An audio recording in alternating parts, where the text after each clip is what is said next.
Just a little tired. It's 2 o'clock in the morning. I'm sorry. It's a night shift, so we all got to deal with it. You look tired. You can't wait to go home, I know. Anyway, how can I help you?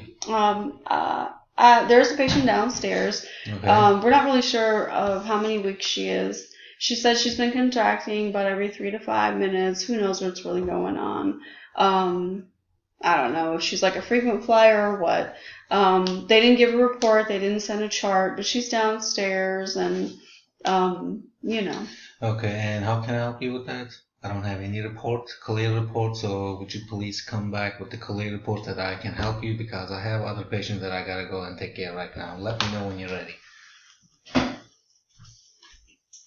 Still same. So the patient that I was trying to tell you about earlier, she's actually upstairs right now with us in triage. I'm just going to use my report sheet. It's actually my brain on paper. I'm glad you did that. All right. So anyway, this is Miss Brittany Green. Okay. She's in triage bed 1.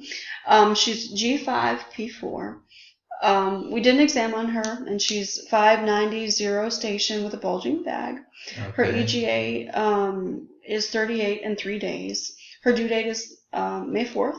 Mm-hmm. She's had a previous section with her first baby for breech presentation. Okay. Since then, she's had 2 vaginal deliveries that were successful. Both babies weighed in about the 7 to 8 pound range, and this baby's measuring about 8 pounds. So she's had success in the past with vaginal deliveries with this size of a baby. All of her labs are negative. Rubella is immune. The only thing that is positive is her GBS is positive.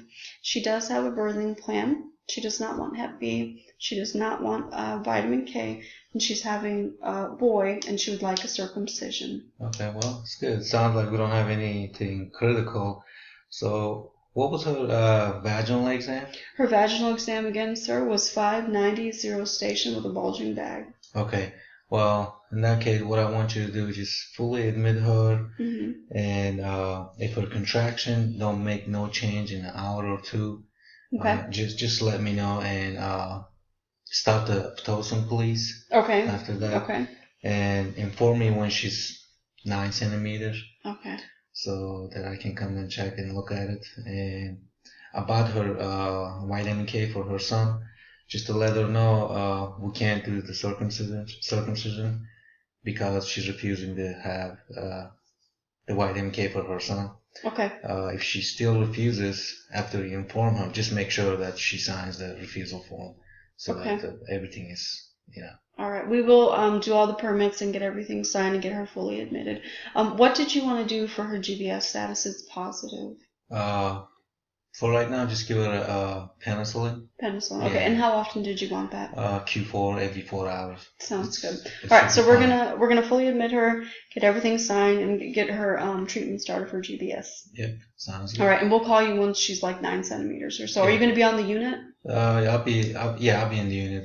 Just call me. I'll be waiting for your call. I'm just gonna go in the room, relax a little bit. All right. Well, don't go too far away because her last labor was like 6 hours, so we're not working with a whole bunch of time. I can't go too far. Okay. All right. We'll page you when she's ready. All right. Thank you. You're welcome. God. Oh my God. Restart. All right. So now is the critique portion of the video, and I'm sorry, I thought I actually lost my video for a second there. So this is actually my husband who was kind enough to help me. He's my Dr. Hassan. I'm an actual real doctor, subject matter expert. Actually, he's not. He's totally not. Oh, yeah. He's totally not. All right. All right. So the portion that totally could have used in the beginning of the video was a proper SBAR report. Without that, the report is truly amateur. It's not professional. It leaves room for patient error because the doctor at 2 o'clock in the morning, who wants to get a shady report? They need to know full background of this patient, what's going on. For any patient, whether they be a neural patient, a pregnant patient, anything like that, you need to give a 100% good report on the patient. So I used my SBAR report, and here's my little report sheet.